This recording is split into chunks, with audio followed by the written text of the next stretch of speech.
یہ 8ویں صدی ہجری کا واقعہ ہے۔ حج بیت اللہ کی سعادت حاصل کرنے کے بعد ایک درویش مکہ معظمہ سے ہندوستان تشریف لائے اور ضلع بھکر میں قیام پذیر ہوئے۔ درویش کی آمد کی خبر ملی تو عقیدت مندوں کا ایک ہجوم اس مرد خدا کے گرد سمٹ آیا۔ درویش انہیں دعائیں دے کر رخصت کرتا رہا کہ وہ مستجاب الدعوات انسان تھے۔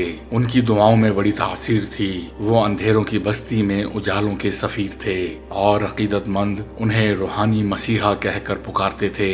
پھر جب عام لوگ خانقاہ سے اٹھ کر چلے گئے تو چند خدمتگاروں نے دست بستہ عرض کیا، سیدی اب کی بار آپ کا بیرون ملک قیام کچھ زیادہ طویل ہو گیا تھا۔ ہاں، اس مرتبہ اللہ نے اپنے فضل و کرم سے بہت نوازا۔ درویش کے چہرے پر عجیب سی سرشاری کے آثار روشن تھے۔ اس نے اپنے مقرب بندوں کا دیدار کرایا۔ اس بار کچھ ایسی سعادتیں حاصل ہوئیں کہ یہ فقیر اپنی خوش بختی پر ہمیشہ نازاں رہے گا۔ ابھی واپسی کا ارادہ نہیں تھا مگر تمہاری محبت مجھے یہاں کھینچ لائی۔ ہم گناہگار تو آپ کی محبت کے زیر سایہ ہی زندہ ہیں۔ خدمتگاروں نے عرض کیا، آپ کی محبت کے بغیر گزرنے والا ہر لمحہ ایک بارے گراں محسوس ہوتا ہے۔ یوں لگتا ہے کہ ہم زندگی کے صحرا میں تنہا کھڑے ہیں اور کوئی ہمارا پرسان حال نہیں۔ تم لوگ مطمئن رہو۔ درویش نے اپنے خدمتگاروں کی تالیف قلب کے لیے فرمایا، میں تمہارے درمیان رہوں یا نہ رہوں مگر اللہ تمہیں میری دعاؤں کے سائے میں ضرور رکھے گا۔ اگر آپ یہاں موجود نہ ہوتے تو شاید وہ فتنہ سر نہ اٹھاتا۔ ایک خدمتگار نے افسردہ لہجے میں عرض کیا، کیسا فتنہ؟ درویش نے چونک کر اپنے خادم سے دریافت کیا۔ الہور کے پاس ایک پہاڑ کے غار میں ایک درویش رہتا ہے۔ خدمتگار نے عرض کیا، اس درویش کا دعویٰ ہے کہ اللہ نے اس پر نماز معاف کر دی ہے۔ اللہ نے اس پر نماز معاف کر دی ہے؟ درویش کے چہرے پر اذیت و کرب کا رنگ ابھر آیا۔ یہ تو کھلی گمراہی ہے۔ کہنے والے یہ بھی کہتے ہیں کہ اس پر آسمان سے کھانا اترتا ہے۔ خدمتگار نے عرض کیا، اب صورتحال یہ ہے کہ غار کے قریب ہزاروں لوگ جمع رہتے ہیں اور اس درویش سے ملاقات کو اپنے لیے بڑی سعادت سمجھتے ہیں۔ یہ سن کر وہ صوفی درویش غور و فکر میں ڈوب گئے۔ اگر اس فتنے کو ختم نہیں کیا گیا تو ضلالت و گمراہی بڑھتی چلی جائے گی۔ خدمتگار نے عرض کیا، پھر حق تعالی ہی جانتا ہے کہ یہ طوفان کہاں جا کر ٹھہرے گا۔ اگرچہ طویل سفر کے باعث درویش کے چہرے سے تھکن کے آثار نمایاں تھے لیکن وہ اسی وقت الہور روانہ ہونے کے لیے اٹھ کھڑے ہوئے۔ خدمتگاروں نے بیک زبان عرض کیا، سیدی کچھ دن آرام فرما لیں پھر اس طرف توجہ فرمائیے گا۔ جب یہ جانگوداز خبر سن لی تو پھر آرام کہاں؟ درویش نے نہایت پرسوز لہجے میں کہا، ایک گمراہ شخص سرکار دو عالم صلی اللہ علیہ وآلہ وسلم کے امتیوں کو ایذا پہنچا رہا ہے، ان کے عقائد پر شبخون مار رہا ہے اور میں چین سے بیٹھا رہوں؟ یہ کیسے ممکن ہے؟ اور پھر وہ درویش اسی وقت الہور کی جانب روانہ ہو گئے۔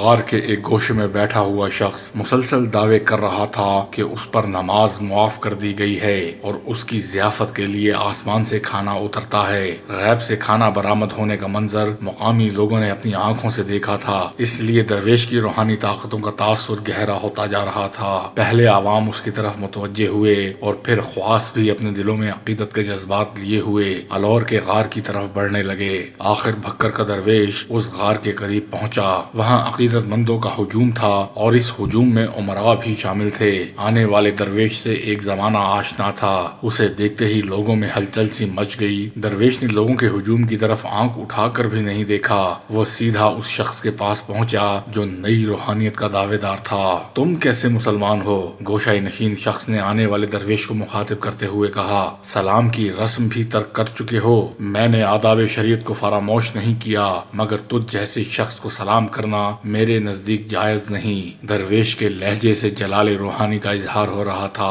تم نے باہر کیا دیکھا؟ گوشہ نشین شخص نے کہا، مخلوق خدا کا ہجوم میرے چہرے کی ایک جھلک دیکھنے کے لیے بے چین ہے اور تمہارے نزدیک مجھے سلام کرنا تک جائز نہیں۔ میں بحث میں نہیں پڑھنا چاہتا، مجھے صرف یہ بتاؤ کہ تم نماز کیوں نہیں پڑھتے؟ درویش نے گوشہ نشین شخص کو مخاطب کرتے ہوئے کہا، حالانکہ سرور کونین نبی اکرم صلی اللہ علیہ وآلہ وسلم کا ارشاد مقدس ہے کہ مومن اور اور کافر کے درمیان نماز ہی کا فرق ہے۔ گوشہ نشین شخص کے پاس کچھ عقیدت مند بھی موجود تھے جو درویش کی باتیں بہت غور سے سن رہے تھے۔ تمہیں معلوم ہونا چاہیے کہ میرا یہ عمل خود میرے ارادے یا خواہش کا تابع نہیں ہے۔ گوشہ نشین شخص نے اپنی گفتگو میں تاثر پیدا کرنے کے لیے با آواز بلند کہا، میرے پاس جبریل علیہ السلام آتے ہیں، جنت سے کھانا لاتے ہیں اور کہتے ہیں کہ تمہارے لیے نماز معاف کر دی گئی ہے اور تمہیں اللہ کے مقرب بندوں میں شامل کر لیا گیا ہے۔ گوشہ نشین شخص کے الفاظ کی گونج ابھی باقی تھی کہ غار کے سناٹے میں درویش کی پرجلال آواز ابھری، اے شخص تو کیا ہذیان بک رہا ہے؟ جب رسالت پناہ صلی اللہ علیہ وآلہ وسلم کے لیے نماز معاف نہیں کی گئی تو پھر تجھ جیسے جاہل اور گمراہ کی کیا حیثیت ہے؟ تیرے پاس جبریل علیہ السلام نہیں شیطان آتا ہے جس نے تجھے گمراہی کی آخری منزل تک پہنچا دیا ہے۔ جبریل امین تو وہی لانے والے فرشتے ہیں جو پیغمبروں کے سوا کسی کے پاس تشریف نہیں لاتے، اور رہا تیرا کھانا جو تیرے بقول آسمان سے اترتا ہے وہ بھی سراسر غلط ہے۔ گوشہ نشین شخص اپنی بات پر قائم رہا، مگر وہ کھانا تو نہایت نفیس اور لذیذ ہوتا ہے، میں نے آج تک دنیا کی کسی غذا میں ایسا ذائقہ محسوس نہیں کیا۔ مجھے تمہاری بات کا اعتبار نہیں، وہ جبریل ہی ہیں جو آسمان سے میرے لیے کھانا لاتے ہیں۔ درویش نے اتمام حجت کے طور پر کہا، اگر وہ فرشتہ تیرے پاس آئے تو لاحول پڑھنا، پھر تجھ پر یہ راز فاش ہو جائے گا کہ آنے والا کون ہے۔ یہ کہہ کر درویش اپنے کسی عقیدت مند کے مکان پر تشریف لے گئے۔ الور میں ایک شور سا برپا تھا، لوگ بڑی بے چینی سے اس بات کے منتظر تھے کہ پردہ غائب سے کیا ظاہر ہوتا ہے۔ دوسرے دن وہ درویش پھر اسی غار میں پہنچے۔ جبریل امین علیہ السلام سے ہم کلام ہونے والا شخص انہیں دیکھتے ہی قدموں میں گر پڑا اور گریا و زاری کرنے لگا، شیخ مجھے اس ہلاکت سے بچا لیجئے، میں تو کہیں کا نہ رہا، میری عاقبت برباد ہو گئی۔ درویش نے اس شخص کو اٹھایا اور پورا واقعہ دریافت کیا۔